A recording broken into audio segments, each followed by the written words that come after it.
Hi guys, hope everyone's well and welcome back to the education section. In this video today I'm going to touch on how to lose weight without tracking, as well as the pros and cons that go alongside it in comparison to if you go about doing so with tracking.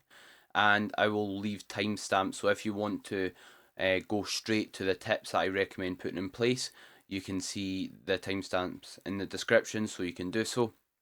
But hope the video helps.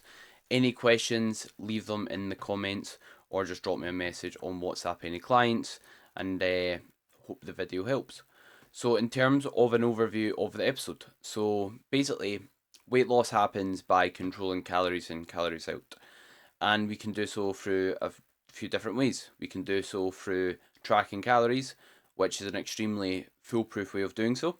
However, just because we don't track calories doesn't mean we can't manage our calorie consumption through things like habits in place. There's a lot of different kind of diet structures and different kind of habits, principles you can put in place to limit calorie consumption. And that's going to be what's absolutely key if you're trying to lose weight without tracking. So there's pros and cons of both losing or trying to lose weight with tracking and without tracking. If you end up kind of doing so without tracking, you could argue it's a bit less time consuming potentially because you're not having to input the data you're having or the foods you're having, the information on different tracking apps like MyFitnessPal, etc. Another benefit of it is it encourages habit formation. So a problem people face, they might track their calories, which is a great tool to use, and there's nothing wrong with it, and it helps you learn the different amount of calories in different foods, so it's super valuable and it improves your knowledge and awareness of how much calories are in certain foods. However, it doesn't encourage habit formation. So if, let's say, someone tracks calories and they rely purely on that calorie goal to lose weight, when they then stop tracking calories, some individuals can get themselves in the position where they don't have any habits in place because they relied purely on that calorie goal, which leads to their weight going back up again. Whereas if you do so without tracking calories and really focus on the habit formation aspect, then it means you might be able to sustain that progress a bit longer. So this means if you are tracking calories, it's good to also think about your habits and put practices in place and not just track that calorie goal and rely on that calorie goal. And like I said for the previous point, it can lead to better kind of weight maintenance in the long term. And potential drawbacks of tracking without calories is it's less predictable. So what's measured is managed. If you are measuring everything you're eating, then you're going to be much more likely to lose weight than if you're not measuring certain variables. So that's a potential benefit. It also requires a lot of diet routine. So you are somewhat winging your progress to a greater extent. So if you are not tracking calories and you're also eating completely different on a daily basis, meaning having different meals, you're having different sized meals, you're eating at maybe completely different foods on a daily basis, there's so much moving parts there that the chances of you losing weight is going to be slimmer. Whereas if an individual went about tracking or went about losing weight without tracking, but they pretty much eat the exact same foods daily, let's say they're on a meal plan type approach, then all you need to do if they're not losing weight is, right, eat less rice or eat less of this, eat less of that. Whereas if your diet's completely different, there's so much interchanging variables, there's so much moving parts that you are somewhat winging your progress. And also, another downside is when you go about eating without tracking, you don't consider food's caloric value. What I mean by that is if you just eat healthy to try and lose weight, there's healthy foods that are really high in calories. Honey, almond butter, there is things like avocado's not super low in calories. It's got quite a lot of fat in it, which isn't bad, but just a few examples off the top of my head there, what you could say, like dates as well, granola, uh, what on paper you'd class as healthy foods, but that doesn't mean they're low calories or doesn't mean they're most filling or appropriate if your goal's to lose body fat. So yeah, it's you're somewhat wigging your progress unless you've got great habits and practices in place, hence the video. And who should go about tracking or who should go about trying to lose weight without tracking? Individuals who can get away without a calorie goal. If I have an individual who's maybe got quite a lot of weight to lose, they're what would you class as substantially overweight. then they probably don't need a calorie goal. Whereas if, let's say, a female who's already lean and wants to get very, very lean came to me, then it's going to probably be a lot harder for them to lose weight. So I'd maybe put them on a calorie target. People who have good routine with their diet, so people who have good structure and routine, they eat similar foods on a daily basis, it's going to be a lot easier for them. And also people who have a lot of experience dieting and good calorie awareness, who have a lot of routine, maybe follow somewhat of a meal plan approach, it's going to be a lot easier for that individual. So typically, I'll do so with clients who I believe can lose weight without that calorie target in place, and I can kind of trust them to go about it without. And who shouldn't do it? So people who have a lot of who want a lot of variation in their diet, who eat quite sporadically, it might not be great for them. Individuals who are deep in a dieting phase and have like a really urgent end goal, it might not be great for, because there's no room for error with missing weeks of weight loss, etc. And those that maybe need that additional accountability, let's say I've got a client and I try and put them on purely habits to lose weight, but it's not working, and then I'm like, right, well, we need to change something. We need to add a bit more rigidity into their diet. So this is where I may go about putting a calorie goal in place. So, how to lose weight without tracking. It's all about instilling positive habits and practices in place. You want to stack as much positive habits as possible. That's ultimately what changes your body composition. Stacking positive habits that are going to be productive towards weight loss or basically body composition change. And also, as well as stacking habits, listening to your hunger signaling. So you've got your hunger signal in there for a reason, so you want to utilize it, meaning typically your body tells you you're hungry when you have had a sufficient amount of calories and when the volume in you when you've got a good amount of volume in your stomach. So we can kind of manipulate those two, of course. So you want to make sure you're listening to your hunger signaling and you're not eating to the point of being very full, which is quite obviously self-explanatory, but it's good to kind of point that out because usually you get full from having a sufficient amount of calories. So maybe listen to your hunger signaling, but instead of being full or satisfied at a meal, stop eating just before that and trying to time it right. So it'll typically mean you're eating in a calorie deficit or you're going to lose weight if that's the case and you're leaving yourself just a wee bit hungry. And also having good routine with your diet, which means good like consistent meal timing, consistent meal frequency, consistent meal size, which means on a daily basis you might want to look to have maybe, let's say you eat 4 times a day. Then what you want is you want a similar makeup for those meals. Do you need to eat the exact same foods? Definitely not. But basically for your breakfast, or let's say dinner, easy example, you don't want to go from having, let's say let's say you've got a plate. You don't want to go from having half your plate being veggies to the next day not having any veggies and having, let's say, a lot more pasta or a carbohydrate source, rice, bread, etc. And then one day having a ton of protein, one day not having much. You want ideally keep it similar, so similar amount of maybe meat for dinner, that sort of thing. Same with veggies, because then it's really easy to manipulate. Like if let's say you're maybe having dinner and half your plate's usually rice, pasta, or a bread of some sort or something like that.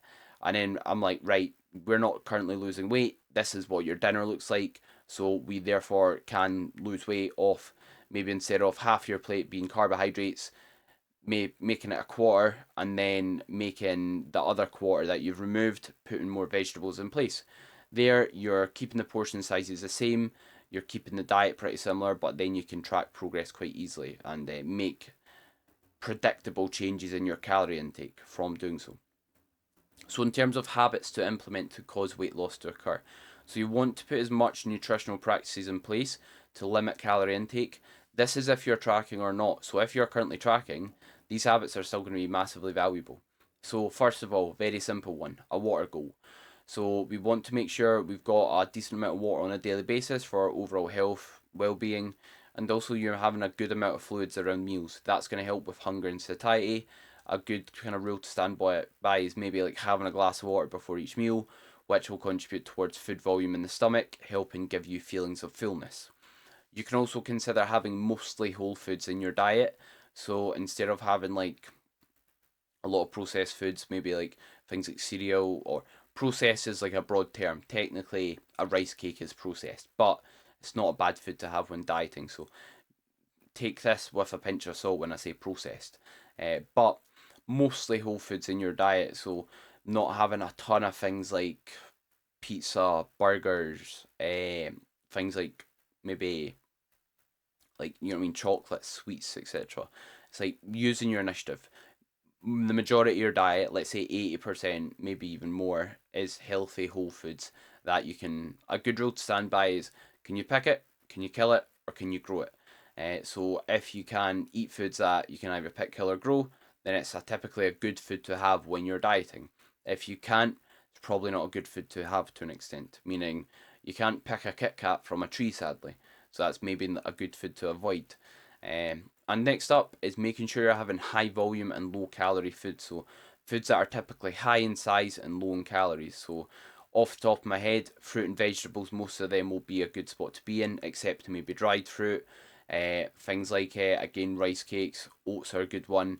And then when you are having foods, having more water when you're cooking them. So when you're cooking things like rice, pasta, oats, you can put more water in those meals, which will mean you'll have higher volume of food but lower amount of calories. Greek yogurt, another great option off the top of my head. You can also just do a Google search, and you can also look at the information pack I've got on uh, meal ideas and like fat loss, and they've got some information in there. So if you're a client of mine and you've not got them, let me know and I'll send you across. And also limiting and removing as much liquid calories and calories from condiments as possible. Meaning, if you're on like 2,000 calories, you don't want to be getting 500 of them from liquids. So things like fruit juices, things like sugars, milks and coffee, things like full fat, or obviously it's not actually full fat, but full fat like Coke, full fat, any other kind of fizzy juice, things like that. Milk isn't a bad food to have, but you can maybe look to have, let's say, Greek yogurt for a source of dairy instead. So if someone came to me and they wanted to absolutely minimize their hunger as much as possible, I'd have them consuming as much of their foods from whole foods. Because if you think about it, what's going to digest slower? Protein shake. Don't get me wrong, protein is an absolute great source, or whey protein is a great source of protein. You can absorb that better than any other protein source, but a whey protein shake or a steak, what's going to digest faster? Or orange juice or an orange. Or let's say having milk or yogurt, what's going to leave you more full for longer? It's going to be the yogurt. It's going to be the orange. It's going to be the steak. So we want our body to need to kind of work to digest the food we're consuming. We don't want to, and that's so things like smoothies as well. Not that they're bad to have, but what's going to fill you up more? Eating all those foods, like a big bowl of fruits, let's say, or blending it and drinking it. What's going to fill you up more? Also, making sure you're present when eating. So we want to make sure we're not just eating while on our phone or watching TV. If you sit down, you smell a meal, you look at a meal, you prepare a meal, that prepares your body to digest that food effectively and produce saliva, which plays a massive impact in digestion. Not only that, when you're more present eating a meal, you're actually chewing it excessively. You take longer to chew it, you chew it more times. You actually think about what you're tasting. You're not distracted when you're eating. It's going to contribute towards more feelings of fullness. So eat slower, chew your food more, and actually think about what you're actually eating and be present when doing so.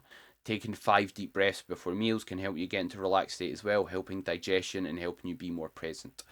Also, a protein source with each meal. So, protein, we burn more calories digesting it, as well as that, it's going to help us build muscle, which will improve our body composition or retain muscle when you're dieting. Both are obviously things we want. It's also got a higher thermic effect, which means we burn more calories digesting protein than we do carbohydrates or fat. I don't know the exact numbers off the top of my head, but I believe you digest around 20 to 30% of the calories when you eat protein. Meaning, if you eat 100 calories from a protein source, you will digest or you will burn 20 to 30% of them. Whereas I know carbohydrates and fats are both below 10. So there you could eat the same amount of calories, but eat more protein in your diet and lose more weight. Also, you want is ideally have like fruit and vegetables with each meal. Again, that will contribute towards feelings of fullness, help you eat less overall calories, and be overall good for your health and digestion. And when I say that, don't I think a mistake people make is they'll be like, right, have fruit or vegetables with your meals. And someone will be like, right, I've had a burger and I had 5 jalapenos on it. Or I had maybe chicken rice and then they had like a couple green beans. And I'm like, instead of having like a lot of rice, have a lot of green beans, have 100 to 200 grams worth a meal. It's going to help absolutely massively. And as well as that, like high fiber foods. So fiber will slow the digestion of certain foods. So things like oats can be great.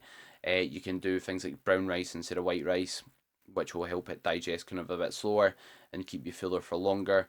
So think about like what foods are high in fiber. Again, vegetables are a great one. So try and have a bit more fiber in your diet, and that's going to help a ton. Also, like using sugar-free drinks, using chewing gum, using decaf coffee, or even caffeine. Caffeine's an appetite suppressant, and you burn more calories from caffeine. So having caffeine can be great. Just keep it in the early hours of the day because it can affect sleep. But yeah, sugar-free drinks, chewing gum, things like that, and like when you're having sauces, have the lowest calories you possibly can from sauces, and have them in moderation. Like, and the best kind of sauces to have if you're dieting, you can get like Gold Star brown sauce, which is a go-to for me, which is like a chip shop style sauce. You can have hot sauce, and scope around, see which ones are low in calories. Uncle Ben's do like a low calorie sweet and sour sauce with no added sugar, which is a great option. Uh, no added or 50% less salt and sugar ketchup can be a good one. However, that's still, it's not crazy high in calories, but it's still got a fair bit. And yeah, minimize the amount of sauces that you need to kind of enjoy a meal, just so that you can make sure you're not kind of wasting your calories when you could eat them from foods that are filling. Thank you very much for watching. The rest of this video is available to my online coaching clients in the Coach by Charlie education section. If you're interested in online coaching or simply where else you can find me, feel free to have a look at the links in the description. And lastly, if you did enjoy the video and found value in it, any support is greatly appreciated, and don't forget to subscribe.